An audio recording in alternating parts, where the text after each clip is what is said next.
kupenda, lakini Biblia inasema kwamba upendo pasipo matendo umekufa. Na mimi niseme hivi, upendo unahitaji kuonyesha kitendo kwa binti. Usimpende tu kwenye mdomo. Hawa ndugu zetu hawa, yani kumaanisha kwamba unampenda, viko vitu viwili: ale vizuri, avae vizuri. Kwa ninaomba sana, huyu binti huyu anahitaji kumvalisha vizuri.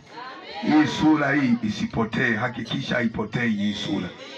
Mvalishe vizuri, Tusendo anatotaka, Tumekufa anatotaka, Tueleni anatotaka, yani aoge, muogeshe wewe, akae vizuri. Ndipo itakuwa vizuri sana. Bwana asifiwe sana. Alafu cha mwisho, mlishe, ale, anenepe.